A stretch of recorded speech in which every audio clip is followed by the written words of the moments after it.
What's going on, y'all? Your boy Darius the Great here back with another video. This time I am reviewing Star Wars Ahsoka episode 6.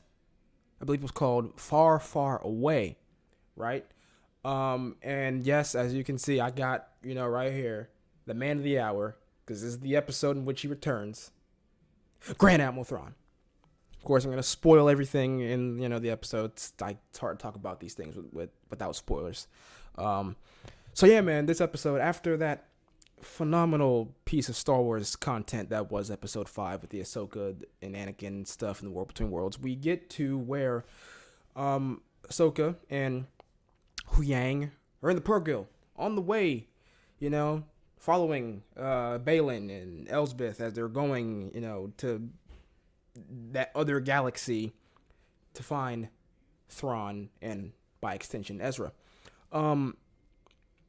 Now, my overall thoughts for the episode, right? This is an episode that I feel like I can easily see being a bit divisive, just from like certain Star Wars fans. Depending on if you're a Rebels fan or not, I don't know if that could lead you one way or another. But like this episode, Ahsoka's only in it for like the first 5 minutes, right? It's like the first, if even that, right? Like there's a scene. The first scene, is her and Huyang traveling in the Purrgil, and they're talking about, like they're like telling stories. They're talking about Sabine, and like Ahsoka. She has this idea of just that she didn't have enough time to prepare Sabine to make the choice to destroy the map. Therefore, not only straining Thrawn, but of course straining Ezra as well.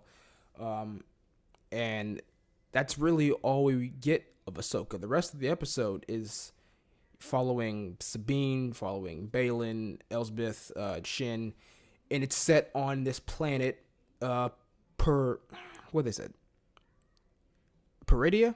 I think it's called Peridia, in the other galaxy, right? Where it was like the home world, I believe, of the ancestors to the Night Sisters, to the Datha Mirian, Night Sisters, which if you watched Clone Wars, you know about them, or if you played the Jedi Fallen Order and Survivor games, you know about them with, Marin, that's her people, right?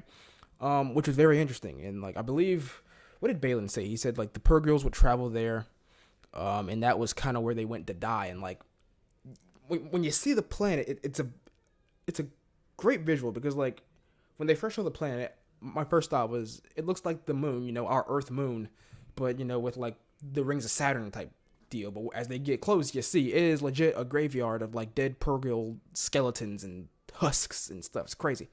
But yeah, when they get there, we get to meet some Night Sisters. They call them, the Great Mothers, right? Which I wonder, was Mother Talzin from Clone Wars, was she one of them? Like, was she one of them that traveled to the other galaxy, to our main Star Wars galaxy? Or, like, I wonder. It's very interesting because, like, they very much looked like her, they sounded like her, they had the double voice, the echoey voice things. And yeah, we get to see Thrawn, and we get to see the Eye of Sion first in, like, this little platform that kind of, like, the Eye of Sion, his Star Destroyer, kind of fits around. And the man's stormtroopers, like his army, I don't know what was going on with them. Like, what is with the designs of their armor? And it's just like, it is something, like, so different, right? They get, like, this gold designs, these, like, gold and red, like, designs and paint job. It's crazy. It's like, it looks all worn and cracked. Like, they've been there for, like, I don't know how many years it's been. Because that final season, that finale of Rebels was, like, right before the events of, was it, like, right before the events of Rogue One? And then, like, this is now 5 years after Return of the Jedi, or at least somewhere around that time. It's been, like, anywhere from, like, I don't know, like 8 to 10 years of them being on that on that planet, right? Which is nuts. And then, like, Thrawn has this one dude, this one main stormtrooper who's, like, I don't know, like his captain or whatever, named Enoch. And, like, he's wearing stormtrooper armor, but, like, his face, like, the faceplate is not stormtrooper armor. It is completely different. It is, like, I don't know how to describe it. It's like reminded me of like, what was the dude's name? The main dude. I don't know if you guys saw like Legend of Korra. Like, what was that main villain's name? Like Amon or something. I didn't watch all of Korra. I don't. It was a long time ago. But like, it's just the you know what I'm talking about. You've seen that type of design in the face. It's just like, it was different, and it was like, whoa, this is kind of nuts. And already that dude is way cooler than Captain Phasma ever was. Um, but yeah, that was interesting, and just seeing Lars Mikkelsen in live action as live action Thrawn, because obviously he voiced the character in Rebels, and like he just it fits right in, like the voice obviously is gonna be the same, but like what I love the most about Thrawn in this is just how confident in control of the situation he constantly seems. Like he constantly has like a little smirk on his face, a little smile on his face. Like he's like, yeah, I have this under control. I have nothing to worry about. Like with every little thing he says, he's got a little smile. It's just like it's a really good performance just in this first episode of having live action Thrawn, and I definitely look forward to seeing much more of him in the next these are the last two episodes coming up, 7 and 8, right? And then we all assume he'll be the big bad of the Filoni movie, which I believe will be called Heir to the Empire, right? But yeah, so I enjoyed all that stuff with Thrawn. I enjoyed a lot of Baylan as well, Baylan Skoll in this episode. Like, God, R.I.P. Ray Stevenson, man. But like his performance, the writing for him, like the direction of his character in terms of just like, he's an enigma, really. Like he seems to have like this sense of honor, but at the same time, this episode kind of flips that, where it's just like, okay, is this dude really like honorable, or is he just a dick? Like he's, and I love there's one line he has when he's talking to Shin alone, because they do go after Sabine, right? Like they let Sabine go off and find Ezra, and then Thrawn is like, all right, follow her, and then kill her. So like when they're following Sabine, like there's a point where they have a conversation about the Jedi Order, and like Shin asks Baylan, just like, do you miss it? And I just love, he looks up, he's just like, you can tell he's reminiscing about it. He's just like, I miss the idea of it. And that was such a good line, because like I could feel that. I could be like, it feels like I don't know, it just seems such a relatable thing. Like I feel like most people have had moments where like they've enjoyed the idea of what something could be, of what something was, but like ultimately it wasn't perfect. Like it was a great idea, but eventually it just completely fell through. It's like America, the American dream. It's a great idea, but really it's not all that.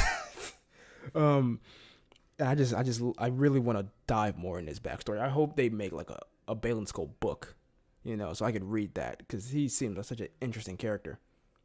So like Sabine goes off.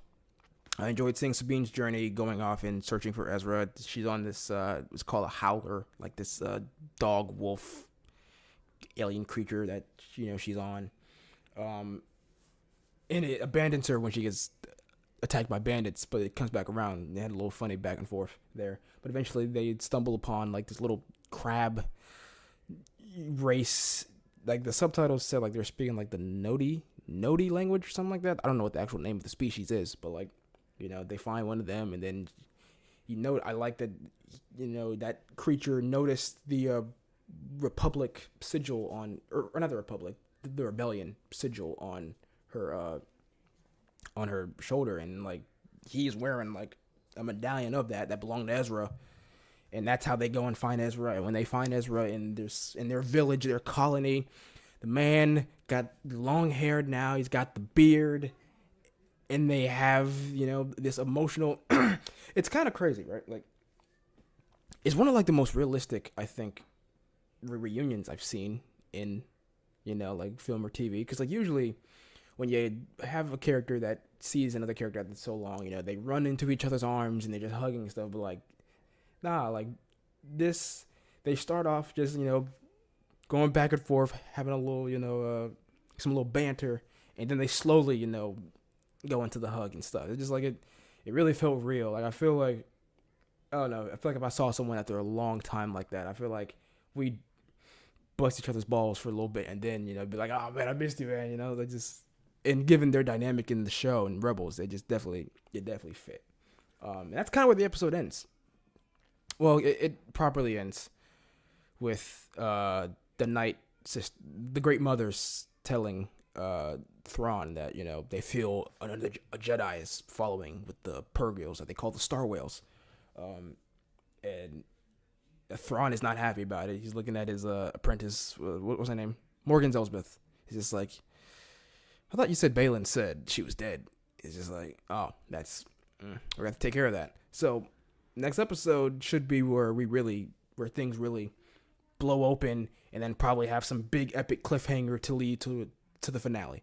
But as an episode, man, I know people will probably there will certainly be a subset of fans who probably have the opinion that it's called Ahsoka, but this episode was entirely Sabine and Thrawn and all that stuff. Like Ahsoka was only in 5 minutes of it.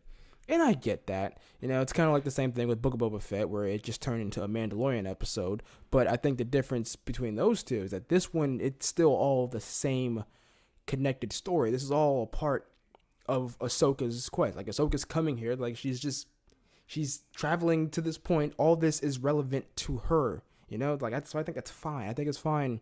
It's like in a book. I feel like most books you get that's about a central character, you will at least get one chapter where it is mostly about a different character. Hell, in some of the Star Wars, like I've said this before, I've read through the three new canon Timothy Zahn Thrawn books. And in those books, they have entire chapters dedicated to other characters other than Thrawn, and it's not a big deal. I don't believe so anyway. But I really enjoyed this episode. I give it like a solid 7.5 out of 10, I think. 7.5 out of 10 for an episode, you could say, people probably will say it's a little too slow, but I really enjoyed all the content in it, and it could be because I'm a Rebels fan, like I had that connection to all of these characters, and I've read the Thrawn books, and maybe that could just be unique to people like me, but I really, really enjoyed this episode, man. And of course, it just really felt like Star Wars too. Like, it's the one thing this show continues to have over any other Star Wars show is just how much it feels like Star Wars. So, good job, Dave. Even who directed it? It was like Jennifer something. I forgot her name. But good job, the whole team involved in this thing. It was great. I loved it. Let me see, is there anything else? Did I forget anything else? No, I think that's it. Man. Anyway, tell me what you guys thought about this episode in the comments below. All right? Subscribe to the video if you haven't already. I'm trying to get to 200 subscribers, man. We're almost there. So subscribe, man. Help a brother out. All right? And I will see you guys in the next video. Peace.